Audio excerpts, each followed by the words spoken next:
Voice आ रही है? तेज आ रही, ज्यादा तेज हो गई। चलिए देखिएगा, अब इंडेस 102 जो हमने स्टार्ट किया, 3 पॉइंट मैंने आपको इसमें बताए। यहां तक किसी को कोई भी पॉइंट अगर पूछना है तो बताएं मुझे।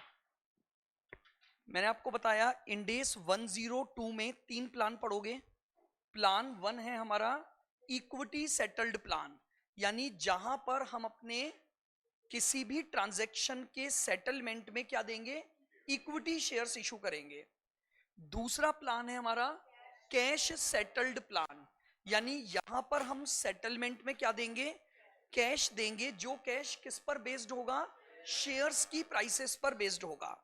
और तीसरा प्लान हमारा होगा ऑप्शनली सेटल्ड प्लान, यानी ऑप्शनली सेटल्ड का मतलब हो गया मैं सामने वाले को क्या दूंगा, ऑप्शन दूंगा कि भैया तुम चाहो तो क्या ले लेना, शेयर्स ले लेना, या चाहो तो शेयर्स पर बेस्ड कैश ले लेना।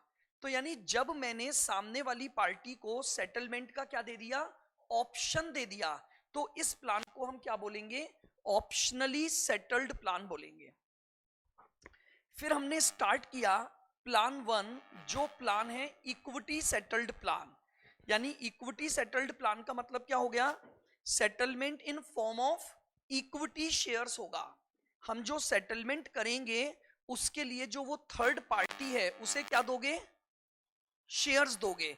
तो उस प्लान को हमने क्या बोला, इक्विटी सेटल्ड प्लान। इसमें हमने डिस्कस किया situation number 1, raw material purchase किया और बदले में क्या दिए, शेयर्स इशू किए। रॉ मटेरियल परचेज और बदले में शेयर्स। इंडेस ने रूल बताया, अगर मेरे पास रॉ मटेरियल की फेयर वैल्यू अवेलेबल है तो transaction should be recorded at fair value of raw material. और अगर रॉ मटेरियल की फेयर वैल्यू अवेलेबल नहीं है तो फेयर वैल्यू ऑफ सिक्योरिटीज या शेयर्स ग्रांटेड। क्लियर बिल्कुल। सेकंड सिचुएशन, मैंने कोई असेट एक्वायर की और उसके बदले में क्या दे दिए, शेयर्स दे दिए। अगेन वही रूल, पहली प्रेफरेंस, जो असेट मैंने एक्वायर की अगर मेरे पास उसकी फेयर वैल्यू अवेलेबल है तो उस पर रिकॉर्ड करूंगा, और अगर वो अवेलेबल नहीं है तो जो सिक्योरिटी इशू कर रहा हूं उसकी फेयर वैल्यू ले लूंगा। क्लियर बिल्कुल। तीसरा पॉइंट, अगर मैंने कोई सर्विसेज एक्वायर की अदर देन एम्प्लॉय और बदले में क्या दिए, शेयर्स दिए, तो यहां पर भी रूल वही, सबसे पहले ढूंढूंगा फेयर वैल्यू ऑफ सर्विसेज। जो सर्विस मैंने ली अगर मुझे उसकी क्या पता है, फेयर वैल्यू, फेयर वैल्यू पता है तो ट्रांजैक्शन रिकॉर्ड हो जाएगा फेयर वैल्यू ऑफ सर्विसेज पर। और अगर फेयर वैल्यू ऑफ सर्विस नहीं पता तो जो सिक्योरिटी इशू की है उसकी फेयर वैल्यू ले लेंगे। क्लियर यहां तक। सर्विस एग्रीमेंट दो तरह के हो सकते हैं, वन टाइम सर्विस एग्रीमेंट और service agreement over the period. अगर आपने वन टाइम सर्विस एग्रीमेंट किया है तो आप सर्विस लोगे, इमीडिएटली शेयर्स दे दोगे, तो expense should be recognised immediately. मैं इमीडिएटली एक्सपेंसेस को क्या कर दूंगा, रिकॉग्नाइज कर दूंगा। अगर मैंने कॉन्ट्रैक्ट ओवर द पीरियड के लिए किया है तो मैं सबसे पहले ओवर द पीरियड खर्चा बुक करूंगा। खर्चा जो बुक करूंगा वो ओवर द पीरियड, और उस पैसे को रिजर्व में डालता जाऊंगा। कहां डाल देंगे हम, क्या नाम है उस रिजर्व का, share based payment reserve. Clear यहां तक। और फिर जब वो सर्विसेज कंप्लीट हो जाएंगी तो उस रिजर्व में से क्या इशू कर देंगे, हम उसे शेयर्स इशू कर देंगे। यहां तक की बातें हमने डिस्कस कर ली थी। अब स्टार्ट करते हैं सबसे इंपॉर्टेंट वर्क हमारा, share based payment plan with employees. तो आप हेडिंग डाल लेंगे case number 4, share based payment plan with employ.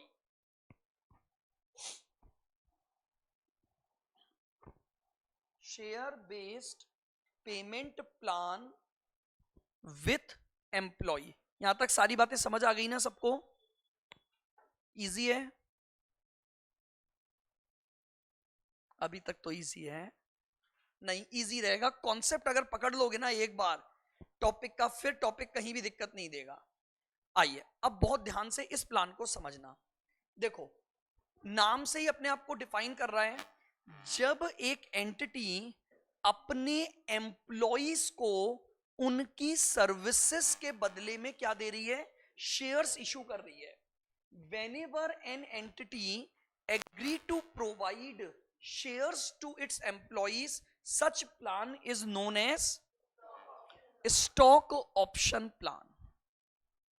हम शेयर्स किसको दे रहे हैं इस बार? अपने एम्प्लॉय को दे रहे हैं। क्यों दे रहे हैं? सैलरी तो दे ही रहे हैं हम उसको।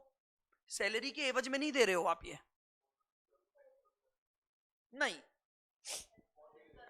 मोटिवेशन भी नहीं। सैलरी से मोटिवेशन मिलता है, शेयर से नहीं। देखो एक्चुअली में क्या होता है, अपन इसकी पुरानी कहानी पर चलते हैं। ये था क्या और क्यों आया, क्या हुआ? देखिए, इस प्लान को इंडिया में लाने वाली पहली कंपनी थी इन्फोसिस। इन्फोसिस ने यह प्लान चालू किया था। इन्फोसिस के साथ एक समस्या थी। इन्फोसिस को मशीनें नहीं चाहिए, इन्फोसिस को मैन पावर चाहिए वर्क करने के लिए। भाई आईटी कंपनी है, उसको क्या चाहिए? Man power. अब प्रॉब्लम क्या होती थी?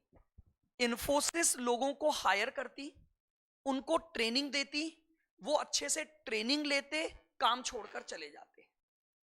इन्फोसिस दोबारा लोगों को हायर करती, फिर उनको ट्रेनिंग देती, फिर वो थोड़े दिन काम करते, फिर वो ट्रेनिंग में सीख साख के और फिर गायब हो जाते। अब इन्फोसिस के सामने बहुत बड़ी समस्या आ गई, यार ये क्या हो रहा है? यानी हमने तो कंपनी इसलिए खोली कि केवल हम लोगों को क्या देंगे?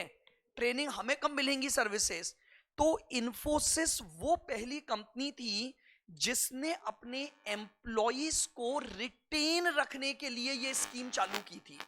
हमारे पास रुके कैसे हमारे एम्प्लॉय? तो इन्फोसिस ने एम्प्लॉय को लालच दिया, बोला तुम हमारे साथ 3 साल काम करो, आफ्टर 3 इयर्स हम तुम्हें अपनी कंपनी के शेयर सस्ते दामों पर दे देंगे और तुम्हें अपनी कंपनी का शेयर होल्डर बना लेंगे। ये स्कीम लॉन्च की किसने? इन्फोसिस ने, कि भाई तुम हमारे यहां रुको 3 साल 4 साल काम करो, सैलरी तो तुम्हें मिल ही रही है, तुम्हें 3 साल बाद हम अपनी कंपनी के शेयर्स क्या कर देंगे? सस्ते दामों पर दे देंगे। यानी तुम एक तरह से ओनर बन जाओगे, तुम्हें ओनरशिप राइट मिलने लग जाएगा। तब इन्फोसिस में एम्प्लॉय रुकने लग गए। और मजे की बात, इस प्लान को बंद करने वाली पहली कंपनी भी इन्फोसिस ही थी। नहीं, अब क्या हुआ वो समझो। अब इन्फोसिस ने प्लान दे दिया, इन्फोसिस खुश, कर्मचारी खुश, 3 साल तो बीत गए आराम से। अब इन्फोसिस ने क्या किया? हर बार प्लान लगाती गई। भाई जैसे मान लो आज ये मेरी एम्प्लॉय है, मैंने इनको प्लान दिया, इनको भी दिया, इनको भी दिया, मैंने अपने सारे एम्प्लॉइज को रिटेन रखने के लिए क्या कर दिया? प्लान दे दिया। शुरुआत के 3-4 सालों तक इन्फोसिस को कोई दिक्कत नहीं आई। अब 3 साल 4 साल बाद क्या हुआ? हर ईयर एंड पर हजारों एम्प्लॉय गेट के बाहर आके खड़े हो गए, लाओ शेयर्स दो। एक साल कुछ हजार लोग आए, इन्फोसिस ने दे दिए, चलो भैया वादा किया था निभा दिया। अगले साल फिर हजारों आ गए, उसके अगले साल फिर आ गए। अब समस्या क्या आई? एम्प्लॉई जो था ना, उसने इन्फोसिस के शेयर की प्राइसेस गिरवा दी। रीजन, एम्प्लॉय का जो इंटरेस्ट है ना, वो शेयर होल्डर बनने में नहीं होता। वो क्या करेगा पता है? सस्ते दामों पर खरीदेगा, ले जाके मार्केट में बेच देगा, घर पे बनारसी साड़ी ले जाएगा। बोले आज तो ताने नहीं पड़ेंगे घर पे। एम्प्लॉय का ऑप्शन नहीं होता। देखो आज एक नॉर्मल सी बात है, एक एम्प्लॉय है, उसको क्या इंटरेस्ट है यार शेयर होल्डर बनने में? आज कितने बनते हैं? लेकिन उसको इंटरेस्ट कहां नजर आया, यार आज मुझे 25 रुपए में मिल गया, मार्केट में 40 कीमत चल रही है, 25 में खरीद लेता हूं, 40 में क्या कर दूंगा, बेच दूंगा। ऐसा होने से मार्केट में अचानक से 3-4 साल बाद इन्फोसिस के शेयर्स की सप्लाई बढ़ गई, डिमांड थी नहीं शेयर्स की। आप समझ रहे हो बात को, सप्लाई आ गई, सस्ते दामों के शेयर मार्केट में आने लग गए। मैं 25 में खरीदूंगा, 40 में बेचूंगा, कब तक रहेगी ये मार्केट प्राइस। मार्केट में प्राइसेस इमीडिएटली डाउनफॉल होने लग गई और इतना जबरदस्त लॉस होने लग गया शेयर की प्राइसेस। क्यों? क्योंकि लगातार उन्होंने तो अपने एम्प्लॉय को वादा कर दिया तुम्हें सस्ते देंगे, तो सस्ते ही देने पड़ेंगे। अब सस्ते देते देते समस्या ये हो गई, शेयर्स में अचानक से क्या हो गया, डाउनफॉल आ गया। डाउनफॉल आ गया तो इन्होंने इमीडिएटली मीटिंग बुलाई, बोले ये क्या करें, ये तो हम अपने ही पैरों को कुल्हाड़ी पे दे मारा हमने, क्योंकि हमने प्लान लगाया।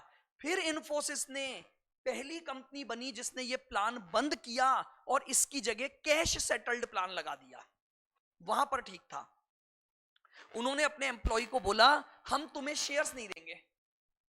भाई तुम क्या कर रहे हो, 25 में खरीद के 40 में बेच ही तो रहे हो ना, वो 15 कैश ले जाओ हमसे, कम से कम हमारे शेयर की प्राइसेस तो मेंटेन रहेंगी। तो इन्फोसिस पहली कंपनी थी जिसने ये प्लान लगाया और इन्फोसिस ही पहली कंपनी थी जिसने इसको बंद भी कर दिया। और आज भी बहुत कम कंपनियां इक्विटी सेटल्ड प्लान देती हैं, ज्यादातर क्या देती हैं, कैश सेटल्ड। भाई रीजन बीइंग, हर व्यक्ति का एक है ना इंटेंशन होता है।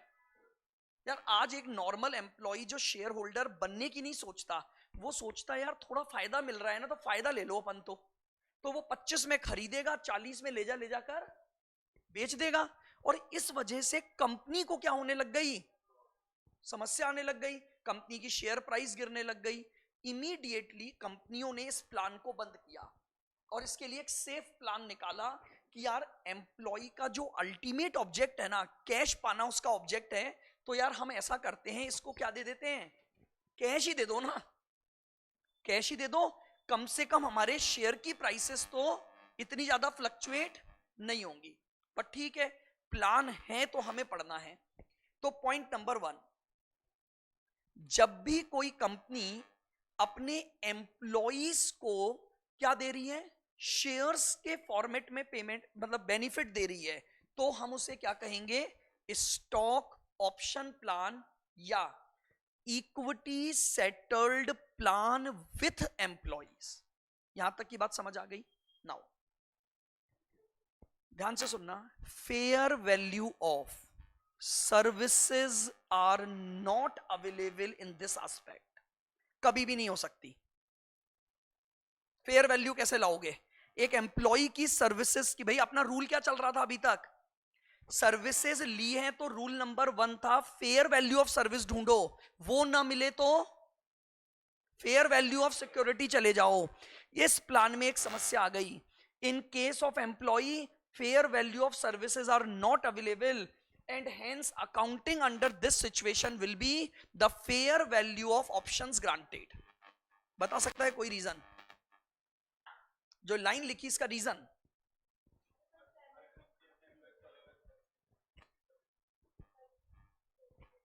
और कोई अच्छे से एक्सप्लेन करे।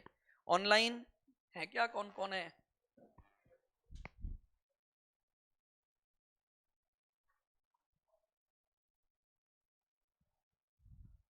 ऑनलाइन कोई बताना चाहेगा। स्क्रीन ब्लर आ रही है क्या, रिमोट कहां गया इसका, बोल दिया करो ऐसे, मान लो मैं मैसेज ही नहीं पढ़ता फिर, रिमोट कहां, रिमोट नहीं है क्या इसका, ज्यादा ब्लर है क्या, मैं इसको चेंज करूं, एक बार डार्क करूं क्या, अब दिख रहा है सही, अब ठीक है, चलो ठीक है। ऐसे बोल दिया करो आप, ऐसे बोलोगे नहीं तो मुझे पता ही नहीं लगेगा, तो बाई चांस मैं आ गया और मैंने मैसेज पढ़ लिया, नहीं तो क्लास ही निकल जाएगी ऐसे पूरी। हाँ जी, अब बताओ ऑनलाइन वालों, ये जो पॉइंट मैंने लिखा इसको कोई एक्सप्लेन करना चाहेगा, क्या हुआ ये,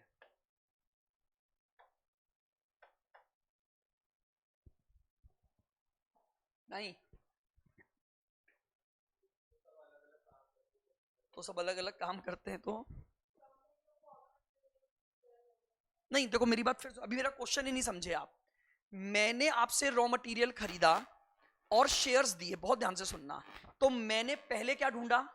रॉ मटेरियल की फेयर वैल्यू ढूंढी और अकाउंटिंग कर दी। मैंने आपसे सर्विसेज ली, बदले में मैंने आपको शेयर्स दिए, तो मैंने सर्विसेज की क्या ढूंढी? फेयर वैल्यू ढूंढी और शेयर्स दे दिए। नहीं मिली तो मैं गया। यहां मैं स्टार्टिंग इस बात से कर रहा हूं, आप मेरे एम्प्लॉय हो, आपसे मैं सर्विसेज ले रहा हूं, लेकिन इसकी फेयर वैल्यू नहीं अवेलेबल हो सकती। अलग अलग कंपनियों में अलग अलग वैल्यू। और हाँ बताइए ऑनलाइन। सर सर मैं भी यही बोलने वाली थी कि जो वो मैनुअल वर्क करते हैं तो अलग अलग कंपनियों में वो इस हिसाब से होता है इसमें। एक बात बताओ, तो रिपेयर की वर्क भी तो अलग अलग ही होगा। थोड़ा और अच्छा लॉजिक लाओ। ठीक है आपकी सर जो बात। ऑप्शन आवाज नहीं आई, वापस बोलो। सर जो ऑप्शन दे रहे हो उसकी तो फेयर वैल्यू होगी ना। नहीं नहीं नहीं नहीं, रुको रुको रुको। मैंने सिर्फ ये पूछा, पहला रूल अपना होता था फेयर वैल्यू ऑफ सर्विसेज पर अपन रिकॉर्ड करते हैं। यहां मैं आपको बोल रहा हूं फेयर वैल्यू ऑफ सर्विस कभी अवेलेबल नहीं हो सकती इसमें। इंडेस बोलता है अवेलेबल ही नहीं हो सकती। क्यों? बस मेरा क्वेश्चन इतना सा है, रिकॉर्ड किस पे करूंगा वो नहीं। बहुत सारे एम्प्लॉय, एक बात बताओ, आप एसी की सर्विस करवाओ, अर्बन क्लैब वालों से अलग पैसे चार्ज होंगे। आप एक नॉर्मल मैकेनिक को बुलाओ, वो अलग कर देगा, वो तो वैसे भी होंगे। और सोचो और क्या लॉजिक रहा होगा। मैंने आपको फर्स्ट डे कहा था पार्टिसिपेट करो, जितना सोचोगे ना इंडेस उतने अच्छे क्लियर होंगे। आपको रटना नहीं है, नहीं तो ठीक है वो तो मैं बोल दूंगा एक रूल बना दिया मैंने, तो मैं ये भी बोल सकता हूं इंडेस में लिखा है, तो आपको मानना पड़ेगा। भाई टैक्स में आप कभी क्वेरी उठाते हो कि ग्रेच्युटी की मैक्सिमम लिमिट इतनी है? आपने पूछा कभी क्यों? दैट इज लॉ, है ये भी लॉ। लेकिन भाई इनके बनने के पीछे कुछ ना कुछ वजह रही। अब मैं बताता हूं क्या वजह रही, सुनना। हमारे यहां पर जो कंट्री हम जिसकी बात कर रहे हैं, जहां हम इंडेस पढ़ रहे हैं, ये एक डेवलपिंग कंट्री है। और यहां पर सेम सर्विस प्रोवाइड करने वाला एम्प्लॉई कम कीमत पर भी काम करने को तैयार हो जाएगा। सुनना मेरी बात को। प्रियल, मैंने प्रियल को अपॉइंट किया, बहुत ध्यान से सुनना कॉन्सेप्ट को। मैंने प्रियल को अपॉइंट किया तो मैं इससे सर्विसेज लूंगा। प्रियल ने मुझे बोला कि मैं 40,000 रुपए महीने में आपको सर्विसेज दे दूंगी। प्रियल कौन है? सीए में है, बन गई है। आपका नाम? सविता। सविता ने मुझे बोला जो डिग्री उसके पास है वो डिग्री मेरे पास है, मैं 30 में काम कर दूंगी। होता है ना हमारे यहां, तो हम डेवलपिंग कंट्री में हैं, यहां अनएम्प्लॉयमेंट है। तो मुझे बताओ, अब सेम डिग्री सेम सर्विस, हो सकता है ये 30 मांग रही है, कल को कोई ऐसा आ जाए बेचारे को 3 साल से जॉब नहीं मिली, वो बोल रहा है लाओ मुझे दे दो, मैं 20 में ही कर दूंगा ये काम। ये प्रैक्टिकली होता है अपनी कंट्री में। इंडेस ने बोला आप नहीं फॉलो कर सकते यहां पर। क्यों? क्योंकि यहां पर ड्यू टू अनएम्प्लॉयमेंट उस सर्विस की फेयर वैल्यू कैसे ढूंढोगे? ये फेयर, ये 40 में कर रही है, वो 30 में कर रही है। हम ये नहीं बोल रहे हैं, हम प्रॉब्लम आ रही है क्योंकि अनएम्प्लॉयमेंट की वजह से सेम तरह की सर्विस मैं कम पे ले सकता हूं। आपको एक लाइव एग्जांपल देता हूं, इनकम टैक्स रिटर्न।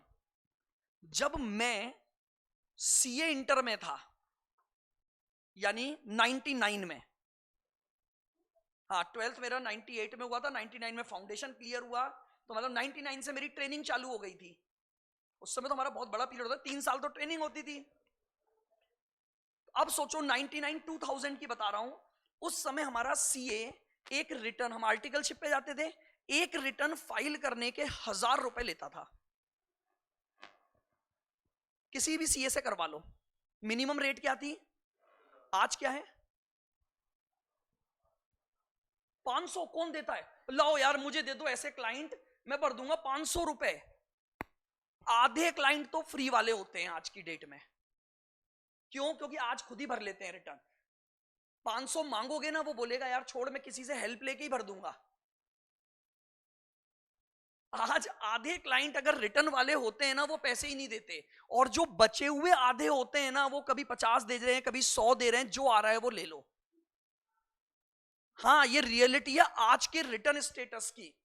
हम हमारे ऑफिस से रिटर्न भरते हैं, आधे क्लाइंट से तो हम बोलते ही नहीं है, अरे यार तू तो मेरा फ्रेंड है, तू भी मुझसे पैसे लेगा क्या?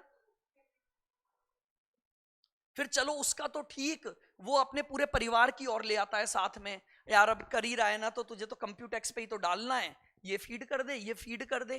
प्रिंट आउट भी हम ही देते हैं निकाल के, वो स्टेशनरी भी हमारी लगती है। अरे ये तो छोड़ो, आज तो सीए की जरूरत ही नहीं है। मैंने अभी कुछ टाइम पहले, मैं पता नहीं कहां पर ऐसे ही कहीं गया था, वहां पर एक दुकान वाले ने, कोई सीए नहीं कुछ नहीं, उसने लगा था यहां रिटर्न भरवाई जाती है मात्र 100 रुपए। अब बताओ, सीए की भी जरूरत नहीं है ना आज तो रिटर्न भरने के लिए, कौन आएगा हमारे पास? भाई सीए के पास जाओगे तो यार सीए तो फीस मांगेगा। वो छोटी सी एक दुकान खोल के बैठा था, बोले लाओ रिटर्न मैं ही भर दूंगा, कितनी भरवानी है बताओ, 100 100 रुपए में भर दूंगा। अब क्या हुआ, ये क्यों हो गया? अनएम्प्लॉयमेंट। ये 2000 में नहीं था, हर एक क्लाइंट से 1000 रुपए लेते थे। अब आप सोच लो, आज 100 भी लेने में जोर नहीं आता, हम बोल ही नहीं पाते यार 100 तो दे जा। रिटर्न के तो पैसे होते ही नहीं है, हम क्लाइंट्स इसलिए रखते हैं कि चलो यार उसके बहाने कुछ और काम मिल जाए। क्यों? आज पैन कार्ड, पहले पैन कार्ड बनवाने के बहुत पैसे लग जाते थे, सीए से बनवाए जाते थे पहले पैन कार्ड। अब आप तो भाई देख लो, उस समय क्या नन्हे मुन्ने हो गए, 2 4 तो होंगे ही नहीं, मान लो भाई 99 2000 में आप तो होगे नहीं, और जो होंगे तो वो नन्हे मुन्ने होंगे। उस समय पर एक अलग, पैन कार्ड के लिए बकायदा सीए ही करता था सारी फॉर्मेलिटीज। आज आज तो खुद ही, अरे मतलब 12th के बाद आज बच्चा इतना वो, ये यूट्यूब, और ये यूट्यूब पर जाओ वहां सीख लो how to fill ITR, how to fill PAN card, आजकल खुद ही कर लेते हैं। वो जो यूट्यूब से कमाने वाले हैं ना, उन्होंने ये धंधा भी हमारा चौपट कर दिया। तो इसलिए जब ये इंडेस बने ना, तो हमारी कंट्री की समस्या को देखते हुए कई चेंजेस आए। इसीलिए मैंने आपको फर्स्ट डे कहा था आईएफआरएस ऑप्ट नहीं हुए थे हमारे यहां पर, हम नहीं कर पाए। हमारी कंट्री की सिचुएशन ही ऐसी नहीं है कि मैं आईएफआरएस ऑप्ट कर पाते हम। तो अब इन्होंने लिख दिया, बोले आपके पास fair value of services available ही नहीं हो सकती। द रीजन बीइंग, वही काम, वही क्वालिफिकेशन और बिल्कुल सेम पैटर्न का काम करने के लिए हो सकता है आपको बहुत लोअर कोटेशन पर भी आदमी मिल जाए। तो आप कैसे निकालोगे फेयर वैल्यू? मैंने इसको देख के 40 डिसाइड कर लिया, मेरे को नहीं पता था, ये आई मेरे पास, 40 लूंगी मैं। तो मैं शाम को घर के लिए निकला, रास्ते में इनकी शॉप थी, वहां दुकान पे ही लिखा हुआ था मैं 30 लूंगी। थोड़ा आगे गया तो मेरी एक दोस्त मुझे मिल गई, इसने बोला अरे 30 क्या कर रहा है, चल चल चल 20 में करवाऊं काम। तो इन कंट्रीज में ये समस्या होने की वजह से इंड एस ने अपने यहां पर चेंज कर दिया। इन्हें कहा नहीं होगा, आप हमेशा अकाउंटिंग किस पर करोगे? Fair value of option granted पर ही होगी। एम्प्लॉइज की सर्विसेज की फेयर वैल्यू हम नहीं ढूंढ सकते, मना कर दिया इंडेस ने, बोला आप जाओ ही मत। हो सकता है कईयों की हम ढूंढ सकते हो, ऐसा नहीं है कि हर एम्प्लॉय के लिए होगा, लेकिन फिर प्रॉब्लम आ जाए, अब इसको फिर अकाउंटिंग में कैसे लाओगे? इन्होंने इंडेस में बोल दिया हम ये मान के अकाउंटिंग कर रहे हैं कि आपके पास और आपके किसी भी क्वेश्चन में कभी नहीं होगा ऐसा कि आपको कोई फेयर वैल्यू दे दे। तो हमें अपनी अकाउंटिंग में क्या ध्यान रखना है? Fair value of services are not available. तो अकाउंटिंग जो होगी वो किसके थ्रू होगी? Fair value of option granted. बोलो क्या बात समझ में आ गई यहां तक? बहुत सिंपल सा कॉन्सेप्ट है, थोड़ा मैंने कहानी आपको बता दी, अदरवाइज रूल बिल्कुल क्लियर है। जब भी मैं एम्प्लॉई से सर्विसेज लूंगा और एम्प्लॉई को शेयर्स दूंगा, अकाउंटिंग हमेशा किस पर होगी? Fair value of option granted, बस इतना सा रूल याद रखना है, मुझे fair value of option granted चाहिए। अब यहां पर भी एक समस्या आ गई, अगर fair value of option granted he given ना हो मुझे, अब मैं वो कहां से ढूंढूं? शेयर्स की नहीं, ऑप्शंस की फेयर वैल्यू। अभी तो ये भी एक बहुत बड़ी समस्या करेगा। ऑप्शन कभी सुना है क्या टर्म?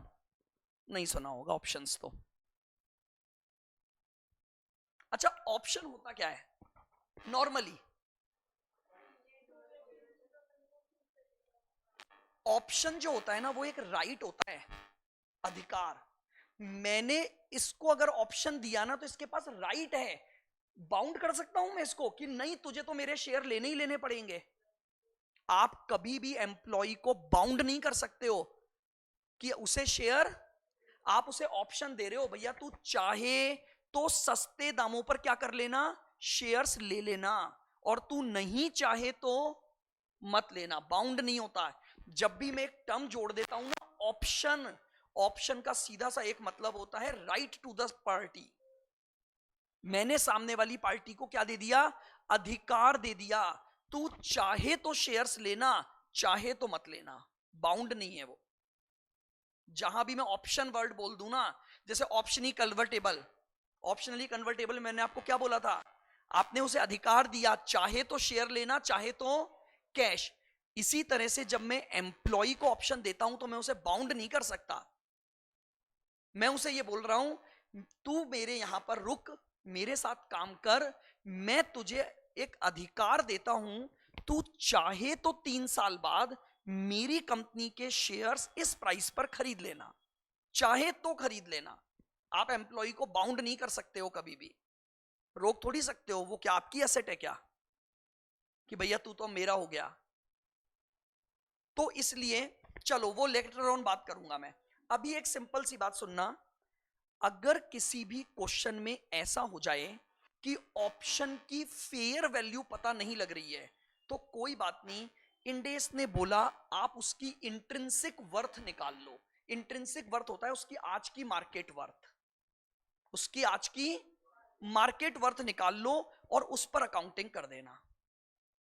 अगर आपको फेयर वैल्यू ऑफ ऑप्शन नहीं पता लग पा रही है तो कोई बात नहीं, हम ये भाई देखो, एक्चुअली में अगर मैं लू ना, तो फेयर वैल्यू का जनरल मीनिंग होता है मार्केट वैल्यू।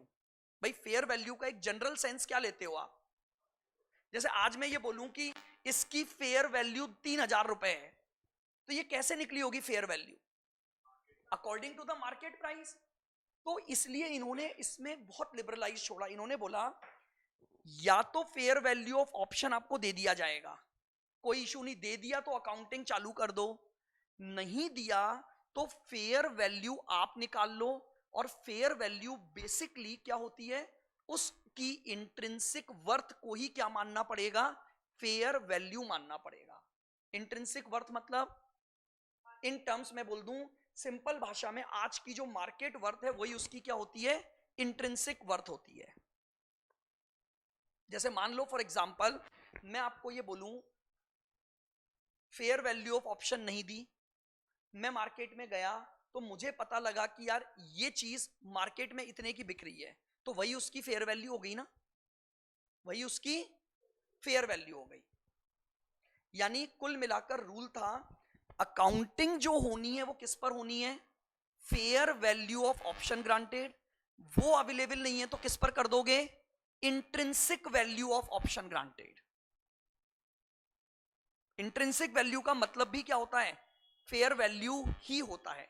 लेकिन एक्चुअली में इन अकाउंटेंसी हम इंट्रिंसिक वर्थ कैलकुलेट कर सकते हैं, इजी होता है, इंट्रिंसिक वर्थ को ढूंढना इजी होता है। कैसे करोगे इंट्रिंसिक वर्थ कैलकुलेट, ये मैं प्रैक्टिकल क्वेश्चन के टाइम पर समझाऊंगा, अभी सिर्फ रूल डेवलप कर रहे हैं। एक बार वापस से सुनना, रूल नंबर 1 बताओ क्या था हमारा? पहला rule, fair value of services not available, तो accounting will be fair value of option granted. ये रूल नंबर 1 हो गया आपका। अब रूल नंबर 2, अगर fair value of option granted भी अवेलेबल नहीं है तो फिर आप intrinsic value of the option granted पर चले जाओगे। इन दोनों में से कुछ ना कुछ तो मिलेगा। तो यानी अकाउंटिंग के दो मेथड हो गए, या तो अकाउंटिंग होगी fair value of option granted पर, या फिर होगी, और intrinsic value of option basically replace कर देती है फेयर वैल्यू को। वो एक तरह से फेयर वैल्यू ही है, एक तरह से क्या है, फेयर वैल्यू ही है। लेकिन क्या होता है जब आप आगे के प्रैक्टिकल क्वेश्चन करोगे ना, तो वहां पर कई बार ये समस्या आएगी। समस्या क्या, सुनना, क्वेश्चन बोलेगा फेयर वैल्यू पर खर्चा रिकॉर्ड करो, रिकॉग्नाइज किस पर करो, फेयर वैल्यू पर। अब फेयर वैल्यू देगा ही नहीं वो, कर लो, अब कैसे करोगे।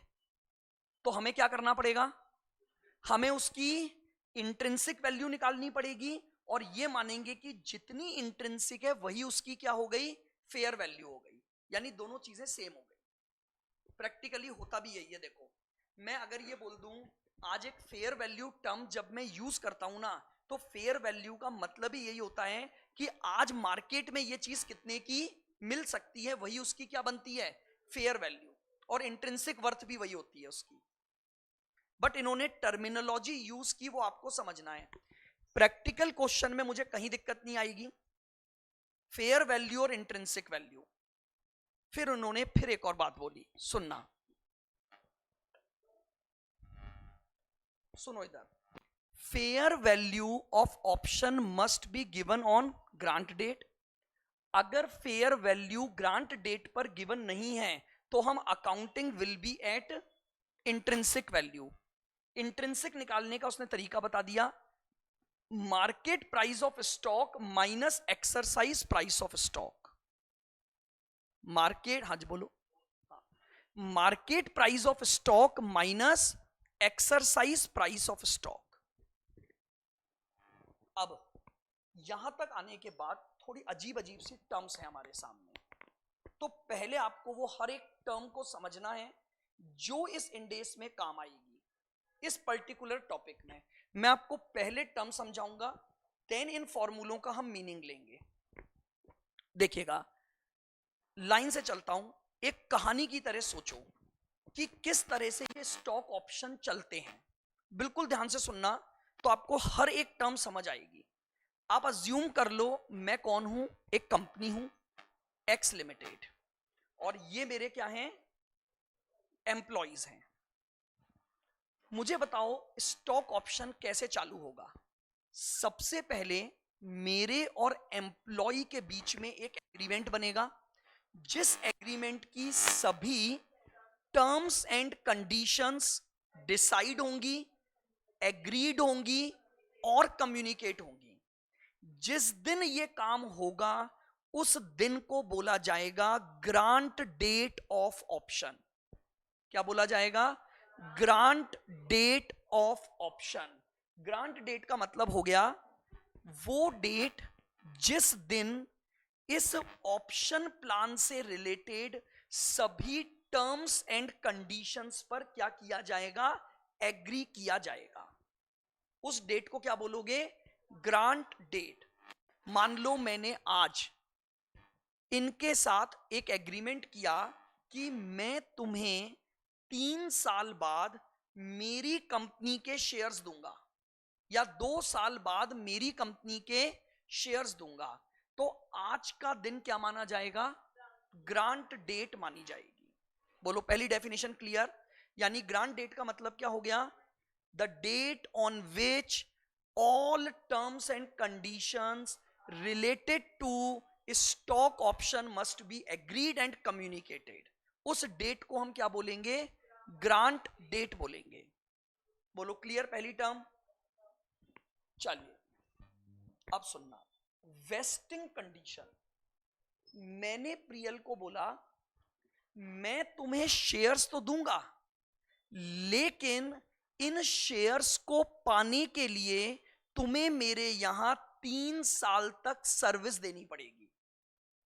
मैंने तुम्हें आज अपॉइंट कर लिया, अब मैंने तुम्हारे ऊपर एक कंडीशन लगा दी कि मैं तुम्हें शेयर्स दूंगा जब तुम कितने साल तक सर्विस कर लोगी मेरे यहां, 3 साल तक। तो क्या मैंने इनके ऊपर एक कंडीशन लगा दी, इन्हें शेयर कब मिलेंगे अब बताओ, यानी 3 साल जब ये मेरे यहां काम करेगी तो ही मैं इसे क्या दूंगा, शेयर्स दूंगा। Any condition imposed by employer, any condition imposed by employer जिसको सेटिस्फाई करने के बाद एम्प्लॉय को अधिकार मिलेगा शेयर्स लेने का, उस कंडीशन को क्या बोला जाएगा, वेस्टिंग कंडीशन बोला जाएगा। वापस सुनना, मैंने अपने एम्प्लॉय पर कंडीशन लगा दी। मैंने इस एम्प्लॉय को बोला तुम मेरे यहां 4 साल तक अगर कंटिन्यू सर्विस देती हो तो मैं तुम्हें 4th ईयर के एंड पर क्या दे दूंगा, शेयर्स दे दूंगा। कंडीशन लग गई। अब मुझे बताओ, इनको शेयर अगर लेना है तो क्या उस कंडीशन को पूरा करना पड़ेगा या नहीं करना पड़ेगा? इसे बोला जाएगा वेस्टिंग कंडीशन। वेस्टिंग मतलब जिसको वेस्ट किए बिना, जिसको सेटिस्फाई किए बिना इनको शेयर लेने का अधिकार नहीं मिल सकता, उस कंडीशन को हम क्या बोलते हैं, वेस्टिंग कंडीशन। मैंने प्रियल को बोला मैं तुम्हें शेयर्स दूंगा अगर इस बार के चुनाव में कांग्रेस जीत जाए। हाँ, यस, कंडीशन है।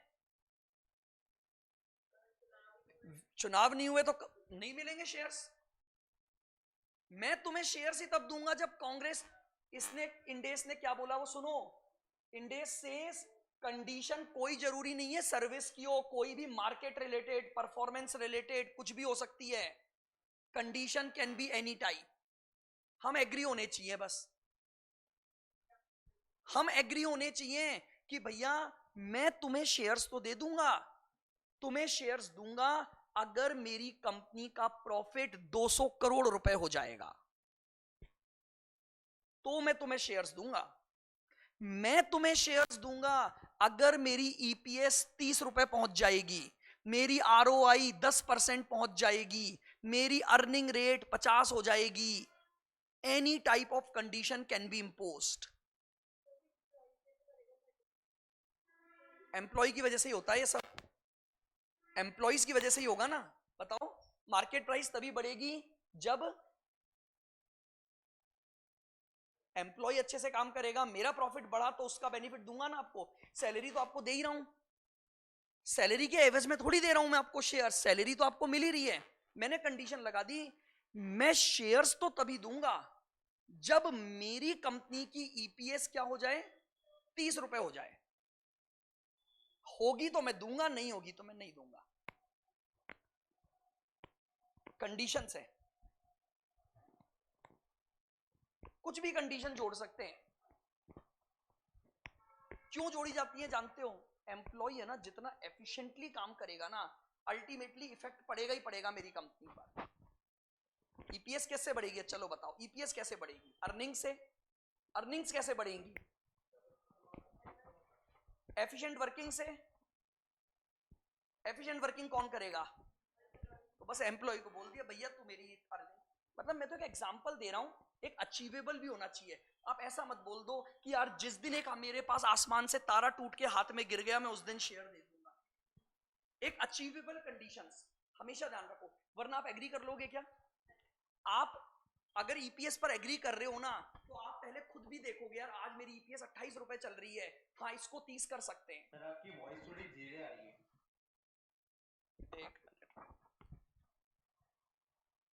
बैटरी तो सही है। अब ठीक आ रही है? Yes sir. तो अगर मान लो मैंने अपने एम्प्लॉय को 30 रुपए की ईपीएस की कंडीशन दी, अब बताओ आप कब एग्री करोगे? बताओ, आप आंख बंद करके तो एग्री नहीं कर लोगे ना, कब करोगे? जब आपको लगता है कि यार 28 चल रही है, 1-2 सालों में अगर हम अच्छी वर्किंग करेंगे तो ईपीएस 30 हो जाएगी। आप ये सोचो आज मेरी ईपीएस 2 रुपए है, मैं बोलूं 30 कर दे, शेयर्स दे दूंगा, कर दोगे आप 2 को 30? क्या इतना जल्दी अचीवेबल है ये काम कि आज मैं 2 रुपए की ईपीएस पे काम कर रहा हूं और आपको क्या बोल रहा हूं, यार प्लीज प्रियल इसको 30 पहुंचवा दो, मैं तुम्हें पक्का शेयर्स दे दूंगा और सस्ते भी दे दूंगा। आप पहले ही मना कर दोगे। हमने पहली बात क्या बोली, एग्रीमेंट होना चाहिए, कंडीशंस तय होनी चाहिए। मैं कंडीशन लगाऊंगा, अगर आप एग्री करते हो तो प्लान बनेगा, अगर मान लो आपने क्या कर दिया, रिजेक्ट कर दिया, तो पहले ही खत्म हो गया प्लान। बट और ये बात आप मान के चलो, मैं भी ये चाहता हूं कि आप मेरे यहां रुके रहो, मैं कोई ऐसी कंडीशन नहीं लगाऊंगा जो इम्पॉसिबल सी हो। भाई एक्चुअल में इस चैप्टर का ऑब्जेक्ट था, आप अपने एम्प्लॉय को रोक कर रखना चाहते हो, इसलिए उन्हें सस्ते शेयर दे रहे हो। मैं बोलूंगा प्रियल, मैंने तुम्हें अच्छे से ट्रेनिंग दी है, तुम 3 साल मेरे साथ टिक जाओ, 3 साल मेरे लिए काम कर लो, मैं तुम्हें क्या दे दूंगा, शेयर्स दे दूंगा। अब ये पॉसिबल है ना होना, आप मत छोड़ के जाओ, 3 साल मेरे यहां काम कर सकते हो आप। मान लो फॉर एग्जाम्पल, अब आप ही क्यों, मैंने अपने एक ग्रुप ऑफ एम्प्लॉय को सेलेक्ट कर लिया, मैंने कहा यार आप सब मिलकर एफर्ट्स लगाओ, अपना प्रोडक्शन बढ़ाकर 1500 यूनिट कर दो। अगर तुम 1500 यूनिट का प्रोडक्शन कर देते हो, मैं तुम सबको 50-50 शेयर दे दूंगा। आप समझ रहे हो, ये एक मोटिवेशनल है बेसिकली, हम एक मोटिवेशन दे रहे हैं, यार तुम मेरे लिए कुछ करो, बदले में मैं तुम्हारे लिए भी कुछ करने को तैयार हूं।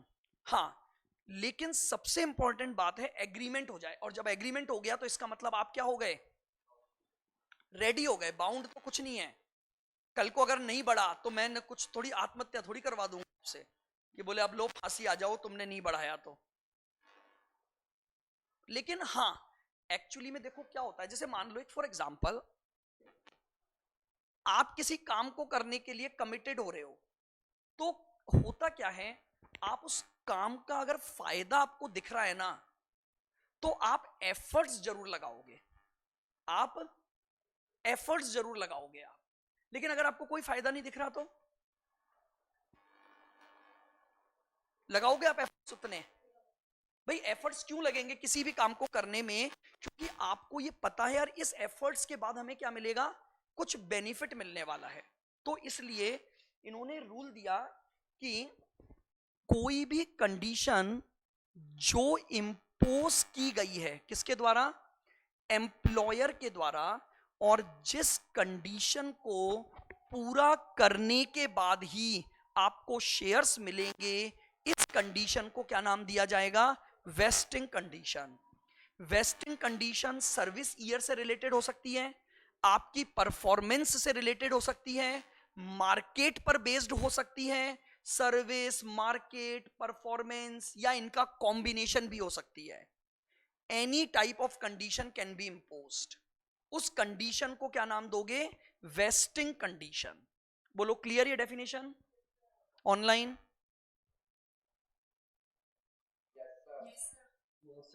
हाँ, चलें अब तीसरे पर आगे। एक तो हो गई ग्रांड डेट, ग्रांड डेट मतलब जिस दिन एग्रीमेंट होगा वो डेट कहलाएगी ग्रांड डेट। दूसरा वेस्टिंग कंडीशन, जो कंडीशन आप लगाओगे जिसको पूरा करने पर ही क्या होगा, शेयर्स देंगे। अब आ जाओ पीरियड। अब क्या मैं कंडीशन को ओपन छोड़ दूंगा क्या, मैं ऐसा बोल दूं तुम जब तक रिटायर नहीं होगी तब तक मेरे यहीं काम करोगी? एक पीरियड होगा, मैंने बोला 3 साल, मैंने बोला 4 साल, या मैंने ये बोला ईपीएस को बढ़ाना है। अब ईपीएस को बढ़ाने का एक पीरियड करूंगा मैं। देखो क्या लिखा, डेफिनेशन पढ़ना, the period in which company expect that the employee will fulfil the vesting condition imposed. वो पीरियड जिसमें मैं ये मानूंगा कि मेरा एम्प्लॉय कंडीशन को क्या कर देगा, पूरा कर देगा, उस पीरियड को मैं क्या बोलूंगा, वेस्टिंग पीरियड बोलूंगा। फॉर एग्जाम्पल मैंने इनको बोला कि 3 साल तक सर्विस दो, तो यहां तो पीरियड फिक्स ही हो गया। अब इन्हें शेयर लेने के लिए कितने साल सर्विस देनी पड़ेगी, तो पीरियड ऑटोमेटिकली क्या हो गया, 3 साल हो गया।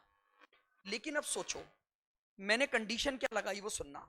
मैंने प्रियल को बोला मैं तुम्हें सस्ते दामों पर शेयर्स दे दूंगा अगर मेरे शेयर्स की मार्केट प्राइस 70 रुपए पहुंच जाए। कंडीशन क्या लगाई? अगर 70 रुपए पहुंच जाएगी तो मैं तुम्हें क्या दूंगा? शेयर्स दूंगा। अब एक समस्या हो गई, अब मुझे यह भी तो बताना पड़ेगा कितने सालों में 70। ऐसे तो कभी 70 नहीं पहुंची, ये तो लगी रही काम पर, पता लगा ना शेयर मिले ना कुछ फायदा मिला। तो हमेशा मुझे एक एक्सपेक्टेड पीरियड ढूंढना पड़ेगा कि मैं तुम्हें शेयर्स दे दूंगा अगर मेरी कंपनी के शेयर की मार्केट प्राइस 5 सालों में 70 रुपए पहुंच जाए। Now what will be the period?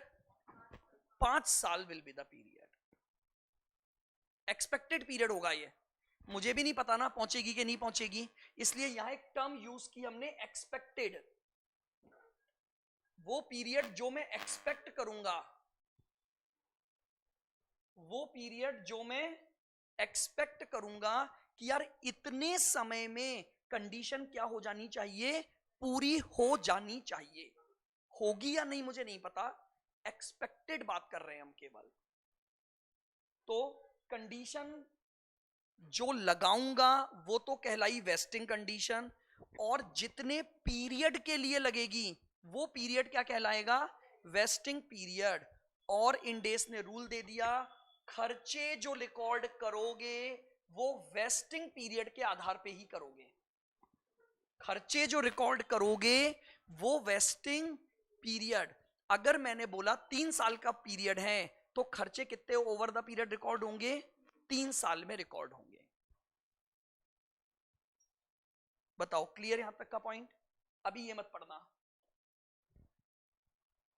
एक बार वापस से बताओ, what is wasting condition?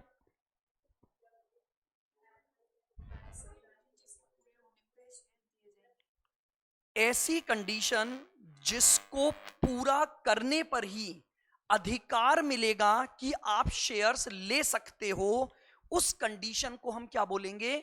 Wasting condition. Clear? बिल्कुल डेफिनेशन। वेस्टिंग पीरियड वो पीरियड जिसमें आप एक्सपेक्ट करोगे कि कंडीशन पूरी हो जाएगी, क्योंकि देखो कंडीशन लगाई गई है फ्यूचर के लिए और फ्यूचर इज अनसर्टेन, तो आपको एक एक्सपेक्टेड डेटा लेना पड़ेगा। तो इंडेस ने बोला वेस्टिंग पीरियड का मतलब क्या होगा? वो पीरियड जिसे आप यानी कंपनी एक्सपेक्ट करती है कि कंडीशन पूरी हो जाएगी, उस पीरियड को हम क्या बोलेंगे? वेस्टिंग पीरियड बोलेंगे। बताओ क्लियर यहां तक की बात? क्लियर? अब मैंने एक लाइन लिखी,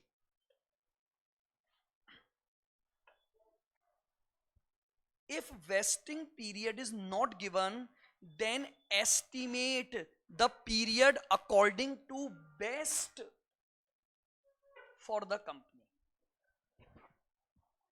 अगर मान लो किसी भी क्वेश्चन में पीरियड की बात ना की जाए तो इंडेस ने बहुत अच्छा पॉइंट दिया, उसने बोला कंपनी का बेस्ट सोचो। अब मेरी बात को सुनना, मैंने कंडीशन लगाई कि मेरी कंपनी की अर्निंग्स अगर 200 करोड़ हो जाएगी तो मैं शेयर्स दे दूंगा। अगर 200 करोड़ हो जाएगी तो मैं शेयर्स दे दूंगा। अब मुझे यह बताओ कंपनी के लिए बेस्ट क्या है? 200 करोड़ रुपए कमाना या ना कमाना? तो मैं क्या सोचूंगा, जल्दी से जल्दी कमा लूं या देर के देर से कमाऊं? तो सबसे जल्दी वाला वेस्टिंग पीरियड ले लूंगा। बेस्ट सोचना है कंपनी की तरफ से। मैंने बोला मैं शेयर्स दे दूंगा अगर मेरी कंपनी के शेयर्स की प्राइस 70 रुपए हो जाए। अब मैं क्या सोचूंगा, मेरे लिए बेस्ट क्या है?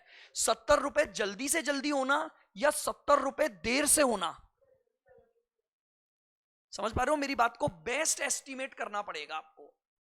यानी अभी सिर्फ याद रखना, वो क्वेश्चन में पता लगेगा बेस्ट एस्टिमेशन आपको। इंडेस ने एक रूल डाला, 95% क्वेश्चन में तो आपको पीरियड देगा, आज तक सीए में फाइनल में 2 बार ऐसे क्वेश्चन आए हैं, दोनों बार सीए में फाइनल में ही आए, जहां पर इंडेस का ये रूल लगा।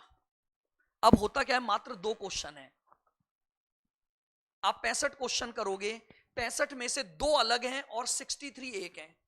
ये याद ही नहीं रहता एग्जाम तक जाते जाते, और खुदा ना खास्ता एग्जाम में यही आ गया। एक्चुअल में नंबर ना आने के रीजन ये होते हैं, आपने पूरा इंडेक्स तैयार कर लिया, आपने 50 क्वेश्चन कर लिया, आपको हर एक चीज आ गई, लेकिन प्रॉब्लम क्या, उस इंडेक्स का कोई एक पॉइंट बहुत छोटा सा था, उस छोटे से क्वेश्चन पर उस पर प्रैक्टिस नहीं थी, हमने किया नहीं, याद रहा नहीं। वही चीज बस आपको यहां पर रखनी है। हर एक पॉइंट जो है ना इंडेक्स का, किसी भी पॉइंट का प्रैक्टिकल बनाया जा सकता है। मैंने शायद 50-60 डाले हैं इसमें क्वेश्चन, 150 मेरे पास और हैं, 150 आपको बनाकर दे सकता हूं। लेकिन क्या एक ही चैप्टर है क्या आपके पास? एक चैप्टर में कर भी लो 150 क्वेश्चन, 6 ही नंबर तो आएंगे,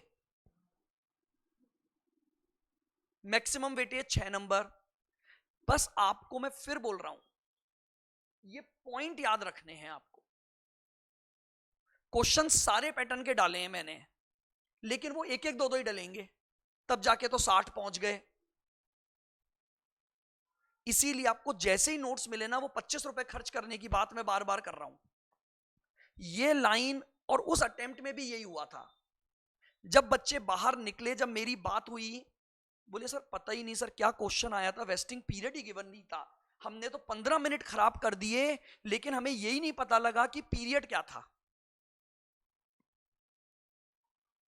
तो पता कैसे लगेगा? इंडेस ने पहले ही लिखा हुआ है, अगर हम पीरियड नहीं देंगे तो पीरियड आपको एस्टिमेट करना है, और आपका एस्टिमेशन कंपनी के हितों के अगेंस्ट नहीं होना चाहिए। आप वो एस्टिमेट करो जो कंपनी के लिए फायदेमंद है, क्योंकि एक्सपेक्टेशन किसको लानी है? कंपनी को। कंपनी का फायदा देखोगे, क्या ये काम जल्दी से जल्दी हो सकता है या ये काम देरी से हो तो हम करेंगे। कई कंडीशंस आएंगी, आगे पढ़ाऊंगा मैं आपको, कई सारे क्वेश्चन आएंगे, लेकिन रूल में फिर बोल रहा हूं, जिस दिन ये रूल लगेगा उस दिन आप भी भूल जाओगे, 99% चांस है, आज इतना डिस्कशन होने के बाद भी। अब आपको मुझे गलत प्रूव करना है कि जिस दिन ये क्वेश्चन आएगा उस दिन ये लॉ याद रखो, बस ढूंढना मैं सिखाऊंगा, लेकिन ये याद रख लेना, अगर कोई भी क्वेश्चन ऐसा दिख जाए जहां पर आपको वेस्टिंग पीरियड दिखाई ना दे, जहां पर आपको वेस्टिंग पीरियड दिखाई ना दे, तो इंड एस का बहुत क्लियर प्रोविजन है, आप क्या करोगे? वो वेस्टिंग पीरियड चुन लेना क्वेश्चन में जो कंपनी के लिए बेस्ट हो, वही पीरियड लेकर आप क्वेश्चन को सॉल्व करना चालू कर दोगे। क्लियर? बिल्कुल। Vesting period can be reviewed if condition allow. Vesting period can be reviewed if condition allow. इस पर 3 क्वेश्चन आए हैं, एक इस सेंटेंस पर। अब सुनना मेरी कंडीशन। क्या चीज?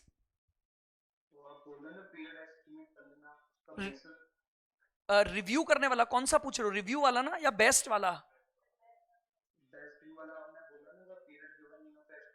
हाँ बिल्कुल, एस्टिमेट करेंगे, क्वेश्चन बताएगा आपको, आप टेंशन मत लो।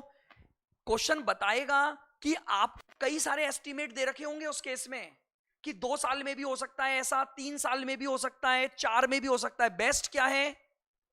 डिपेंड करेगा। अगर मान लो फॉर एग्जांपल मैं आपको ये बोलूं कि मेरी कंडीशन है 12% अर्निंग की, अब क्वेश्चन ने आगे डेटा दिया, दूसरे साल भी हो सकती है, तीसरे साल भी हो सकती है, चौथे साल भी हो सकती है, बताओ कंपनी के लिए बेस्ट क्या है?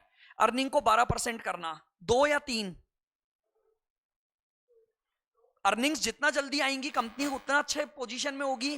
तो मैं आपको जैसे ही वो क्वेश्चन आएंगे ना, मैं आपको बताऊंगा कि अब आपको बेस्ट एस्टिमेशन कैसे करना है। ठीक है? अब एक last line, vesting period can be reviewed if condition allow. कई बार क्वेश्चन में कंडीशन बहुत अलग मैनर में होगी। ग्रांट डेट पर मैंने अपने एम्प्लॉय को बोला, लाइन को बहुत ध्यान से सुनना, मैंने एम्प्लॉय को बोला मैं तुम्हें शेयर्स दे दूंगा अगर फर्स्ट ईयर के एंड में मेरी ईपीएस 15 रुपए पहुंच जाए। मैं तुम्हें शेयर्स फर्स्ट ईयर में ही दे दूंगा अगर मेरी ईपीएस, अगर ऐसा नहीं हुआ तो मैं तुम्हें दूसरे साल शेयर्स दूंगा अगर ईपीएस तब 25 पहुंच जाए। अगर ऐसा नहीं हुआ तुम्हें एक मौका और दूंगा और तीसरे साल शेयर्स दे दूंगा अगर ईपीएस 25 पहुंच जाए। मैंने खुद कंडीशन लगा दी हर बार पीरियड को रिव्यू करने की। अब मान लो पहले साल कंडीशन पूरी नहीं हुई तो अभी भी इनके पास उम्मीद है ना, कंडीशन आगे चली गई। मैंने इनको क्या बोला, लाइन सुनी आपने, वापस सुनना। मैंने बोला तुम्हें पहले साल शेयर्स दे दूंगा अगर ईपीएस मान लो 25 हो जाए। मैंने 25 को कांस्टेंट कर दिया एक बार।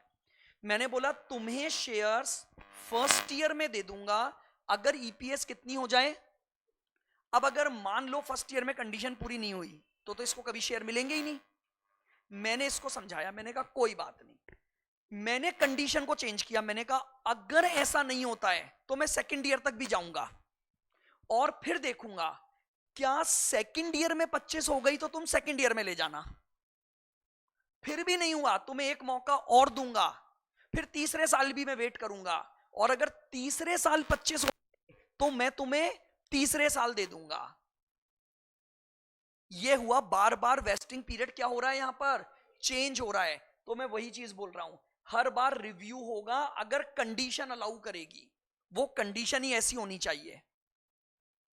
मैं तुम्हें शेयर्स फर्स्ट ईयर में भी दे सकता हूं, सेकंड ईयर में भी दे सकता हूं, थर्ड ईयर में भी दे सकता हूं अगर कंडीशन पूरी हो जाए।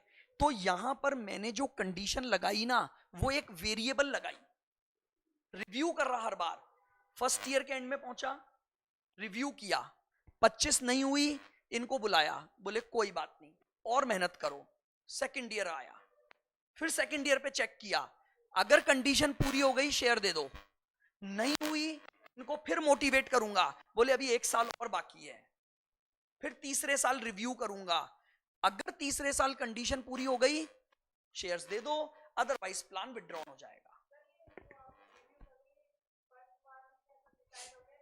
ग्रांट डेट पे डिसाइड हो गया। मैंने वहीं बोला था, बोला मैंने यही था सारी बातें कि मैं तुम्हें पहले साल दे दूंगा अगर इतना हो जाए, नहीं तो फिर मैं तुम्हें दूसरे साल दे दूंगा अगर इतना हो जाए, नहीं तो मैं तुम्हें तीसरे साल दे दूंगा। ये कब डिसाइड हो जाएगा?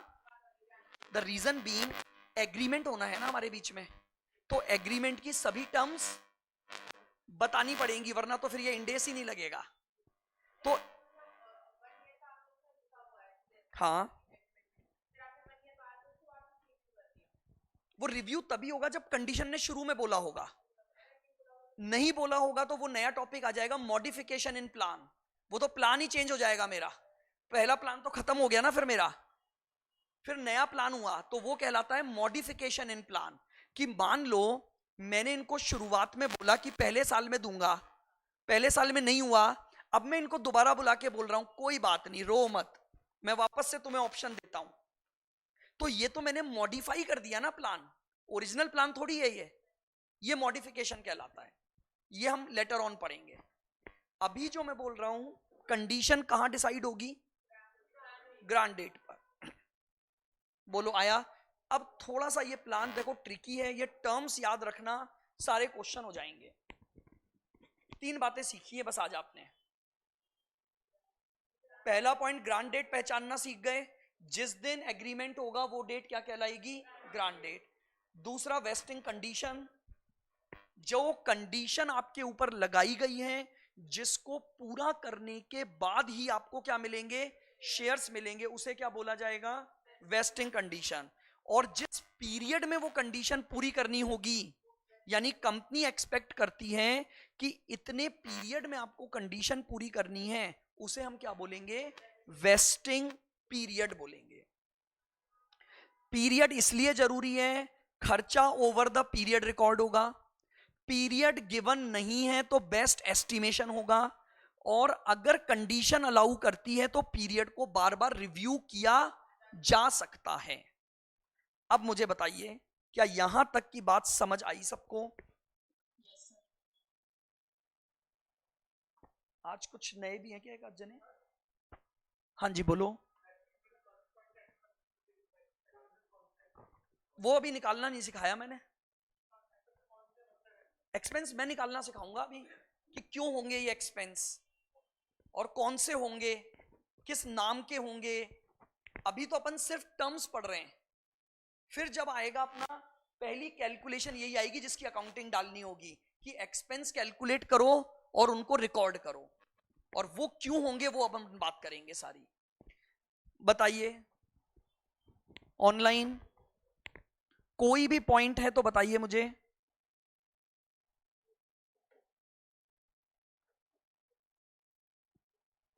क्लियर है क्या सबको? Yes, sir. बाकी सबका मौन रहना स्वीकृति मान लूं क्या? Yes, sir. कौन सा? स्टार्टिंग क्लास स्टार्ट कीजिए ना, तब जो पॉइंट बताए थे वो स्टार्टिंग में मैंने कुछ भी नहीं पॉइंट बताया था, मैंने सिर्फ ये बताया था कि जो एम्प्लॉय के साथ हम प्लान ले रहे हैं ना, उस प्लान को हम यहां लेंगे, और एम्प्लॉय के साथ हमने जो प्लान किया उसमें मेरे पास सर्विसेज की फेयर वैल्यू अवेलेबल नहीं होगी, इसलिए मैं अकाउंटिंग हमेशा किस पर करूंगा, fair value of option granted पर करूंगा। अगर fair value of option granted given नहीं है तो मैं फेयर वैल्यू को निकालूंगा in form of intrinsic value, और मेरा जो एक्सपेंस रिकॉर्ड होगा वो इंट्रिंसिक वैल्यू पर रिकॉर्ड होगा। बस ये तीन बातें बताई थी। उसके बाद मैंने पहले ये डेफिनेशन समझाई तीन, कल हम और डिस्कस करेंगे, कंडीशंस को पढ़ना सीखेंगे, मैं आपको कुछ एग्जांपल्स दिखाऊंगा जिसमें हम केवल तीन बातें सीखेंगे। पहले ग्रांट डेट ढूंढना, कंडीशन ढूंढना और पीरियड, कैलकुलेशन पार्ट नहीं। अगर आपको ये चीजें ढूंढनी आ गई तो कैलकुलेशन में आपको इतनी सी भी दिक्कत नहीं आएगी। दिक्कत जानते हो कहां आएगी? केवल दो जगह, कंडीशन और पीरियड। बेस्ट वाला नहीं, वेस्टिंग पीरियड ही में घुमा देगा वो तो आपको। सिर्फ ये दो चीजें रख लो, और मैं सिर्फ ये बोल रहा हूं, और क्वेश्चन कभी अधूरा नहीं आएगा। हमें इंग्लिश अच्छे से पढ़नी है बस, बिल्कुल एक एक point two point condition clear होगी यहां पर, लेकिन कंडीशन को ढूंढना पड़ेगा बस हमें, क्या कंडीशन दी है, क्या एक्सपेक्टेशन दिया है, बस वो चीज सीखनी है। कोई दिक्कत नहीं है। कल हमारा काम, कल तो शायद क्लास नहीं है आपकी, मतलब नेक्स्ट क्लास में हम केवल तीन बातें ढूंढेंगे बस, केवल अपने पूरे क्लास में हम कोई कैलकुलेशन नहीं। मैं आपको सामने क्वेश्चन दिखाऊंगा, और 1 2 3 4 5 6 7 8 मतलब कम से कम 10 क्वेश्चन थिंक करने हमें, हर एक एक जने का नंबर आएगा है। नहीं बिल्कुल, मैं ये चाहता हूं एवरीवन, अब ऑनलाइन वालों से भी पूछेंगे लेकिन पहले ऑफलाइन। एक दिन में इतने ही क्वेश्चन होंगे, हर एक को एक क्वेश्चन दूंगा और उसमें तीन चीजें बतानी होंगी आपको। क्या क्या? Grant date, vesting condition, period. शुरू के तीन नंबर जो आएंगे ना वो बहुत इजी होंगे भाई, जो शुरू के तीन जने बोलेंगे ना उनके क्वेश्चन तो इजी होंगे, चौथे ऑनवर्ड्स। अब इसका कैसे डिसीजन होगा? जो मंडे की क्लास में सबसे पहले आएगा वो सबसे पहला क्वेश्चन देगा। इस ऑर्डर में चलेंगे हम। हाँ नहीं नहीं, तो उस समय भी जब आप आओगे ना